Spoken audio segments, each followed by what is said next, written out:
नमस्ते दोस्तों, आपका स्वागत है चैनल स्टडी विद आर्स में। इस वीडियो में हम बात करने वाले हैं राजस्थान पंचायत चुनाव 2026 से रिलेटेड वीडियो। अगर आप पंचायत चुनाव से रिलेटेड पंचायती राज के जितने भी चुनाव होंगे आगे भविष्य में होने वाले हैं, फरवरी के अंदर इसकी आचार संहिता लागू होने वाली है और मार्च और अप्रैल में इस चुनाव की प्रक्रिया होगी। तो पूरी प्रक्रिया जानने के लिए अगर आप इस प्रकार की वीडियो पाना चाहते हैं तो हमारा चैनल सब्सक्राइब जरूर करें, बेल आइकन दबाएं ताकि सबसे पहले वीडियो पाएँ और आप अपडेट हो जाए। ठीक है, और अच्छा लगे तो वीडियो शेयर भी जरूर करें दोस्तों, लाइक कीजिए। चलो, सबसे आज बहुत ही महत्वपूर्ण वीडियो है। इस वीडियो में बात करने वाले हैं राजस्थान पंचायती राज चुनाव 2026, जिसमें जमानत राशि और ज़रूरी नियम क्या है। यानी कि एक जब आप चुनाव लड़ते हो, चाहे वो पंच का हो, सरपंच का हो, आपका पंचायत समिति का हो और चाहे आपका जिला परिषद का हो, ठीक है, उसके लिए आप एक निर्धारित राशि आपको जमा करानी होती है आवेदन करने के लिए। और कितनी राशि है उसके बारे में बात करेंगे, कब वापस मिलती है, नामांकन के लिए जुड़े नियम क्या है, तो ये सारा इस वीडियो में अपन जानने वाले हैं। तो चलिए वीडियो स्टार्ट कर लेते हैं। तो सबसे पहले आपको बताऊं कि जमानत राशि होती है क्या, आपको जानना जरूरी है। जमानत राशि जिसको सिक्योरिटी डिपॉजिट बोलते हैं अपन, यानी सिक्योरिटी हम जमा कराते हैं वो जमानत राशि बोलते हैं। ठीक है, जमानत राशि एक निर्धारित राशि हमें आवेदन करते समय अपने निर्वाचन अधिकारी को, जो हमें आवेदन लेता है रिटर्निंग ऑफिसर जिसको बोलते हैं, आरओ बोलते हैं, उनको हमें एक निर्धारित राशि एक निर्धारित फॉर्मेट में जमा करानी होती है। ठीक है, तो वो राशि जमा कराना क्यों आवश्यक है इसके बारे में भी मैं आपको बता देता हूँ।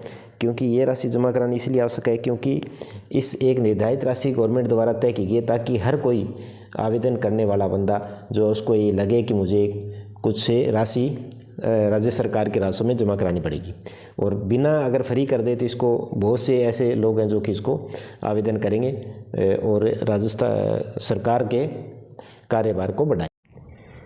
चलिए, तो इसमें कोई भी उम्मीदवार जब चुनाव लड़ता है तो नामांकन के समय एक राशि तय की जाती है जो कि उसको रिटर्निंग अधिकारी को जमा करानी होती है, उसे हम जमानत राशि कहते हैं। ठीक है, तो ये राशि कितनी है, तो इस जमानत राशि के लिए मैं आपको बता दूं कि सामान्य यानी जनरल कैटेगरी का कोई भी अगर आपका कैंडिडेट होगा उसके लिए 500 रुपये है, और महिला, SC, ST और OBC यानी रिजर्व कैटेगरी जो भी है, चाहे वो महिला हो, SC हो, ST हो या OBC हो, 250 रुपये आपको एक जमानत के रूप में, एक सिक्योरिटी के रूप में जमा कराना पड़ेगा। पंचायत चुनाव के लिए आपको सामान्य उम्मीदवार 500 रुपये मैंने बता दिया आपको, और इसके लिए 250 रुपये जमा कराने होते हैं। आरओ द्वारा एक निर्धारित फॉर्मेट होता है उसके द्वारा, तो ये फीस आपने समझ ली होगी। अब जमानत राशि कब वापस मिलती है, बहुत ही इंपॉर्टेंट सवाल है कि जमानत राशि वापस कब मिलती है, इसके बारे में आपको जानना बहुत ज़रूरी है। तो जमानत राशि की 2 कंडीशन होती है।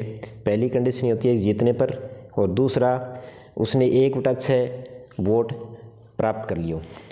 तो वोट कौन से, कुल वैध मत, यानी जितने मत आपके वोटिंग हुए उसका 1/6 भाग।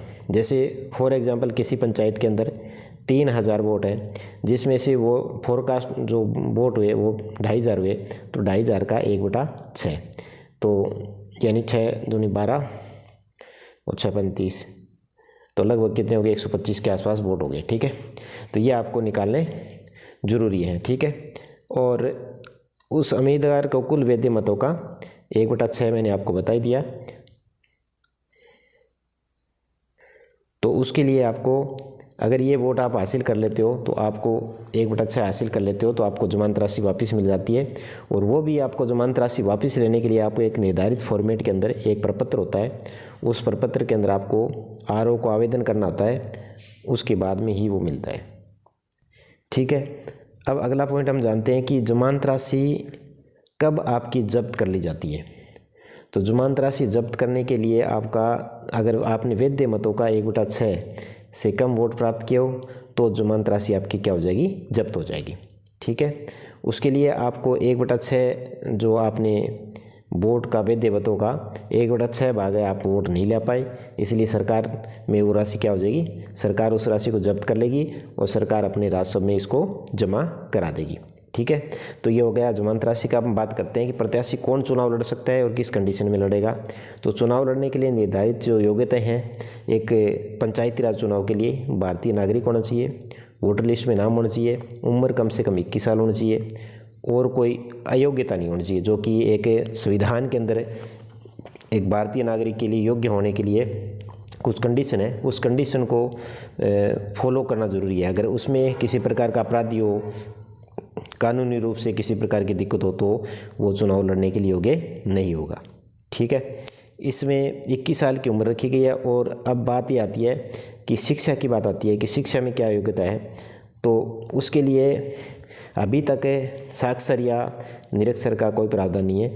एक बार राज्य सरकार ने इसकी घोषणा की थी, लेकिन अभी तक सुनने में आ रहा है कि अभी ये विधेयक पास हो सकता है, विधानसभा चलेगी अभी, तो उसमें पास हो सकता है। उसके बाद में पंच और ये सरपंच के लिए जो योग्यता होगी वो आपकी 10वीं होगी और बाकी के लिए 12वीं पास की हो सकती है। तो अभी इसका कोई कन्फर्मेशन नहीं है। अब नामांकन के लिए आपको क्या ज़रूरी दस्तावेज ले जाने होंगे, तो सबसे पहले नामांकन पत्र आपको भरना होगा, जमानत रसीद, आपको एक रसीद भरनी होगी और जमानत राशि साथ में ले जानी होगी, शपथ पत्र और पहचान पत्र। ये आपको उस दौरान, जब आप नामांकन के दौरान आप उपस्थित होते हो आरओ के सामने, तब आपको ये आवश्यक दस्तावेज है वो ले जाने होंगे। चुनावी खर्चा, ये भी बहुत इम्पोर्टेंट है कि एक चुनाव खर्चा क्या कंडीशन होती है। पंच के अगर आप चुनाव प्रचार कर रहे हो और चुनाव लड़ रहे हो, तो आपको ये बात ध्यान देनी जरूरी है। पंच, सरपंच, पंचायत समिति और जिला परिषद 10 से 20 हज़ार रुपये की कंडीशन है, यानी 10,000 न्यूनतम राशि से 20,000 रुपये तक आप इस कंडीशन को आपको फॉलो करना है। सरपंच के लिए 40 से 50,000 रुपये खर्च के लिए सीमा है। पंचायत समिति सदस्य के लिए 75,000 रुपये की राशि व्यय की जा सकती है और जिला परिषद सदस्य के लिए 1 लाख प्लस की राशि है। ठीक है, इसका प्रॉपर वीडियो मैं बाद में बनाऊंगा, उसमें बताऊंगा कि निश्चित राशि कितनी है। हर पद के लिए अलग अलग निर्धारित राशि है और एक समय सीमा तय की गई है और कानूनी रूप से ये चीज़ें जरूरी है। इसको आपको अपने एक हिसाब किताब के अंदर जो खर्चा है, ब्यौरा है, वो अगर आप चुनाव लड़ रहे हो तो आपको यही ब्यौरा आपके अपने पास डायरी के अंदर रखना चाहिए। ज़रूरी सावधानियाँ देखें, नियमों को आपको पालन करना ज़रूरी है, खर्च का हिसाब रखें और सही जानकारी रखनी आपको ज़रूरी है। अगर आप चुनाव लड़ रहे हो तो पूरा रिकॉर्ड आपके पास रखना बहुत ज़रूरी है। ठीक है दोस्तों, तो वीडियो अच्छा लगे लाइक करें, शेयर करें, हमारे चैनल को सब्सक्राइब करें। इस प्रकार के पंचायती राज से संबंधित सभी वीडियो पाने के लिए चैनल को सब्सक्राइब जरूर करें। थैंक यू दोस्तों।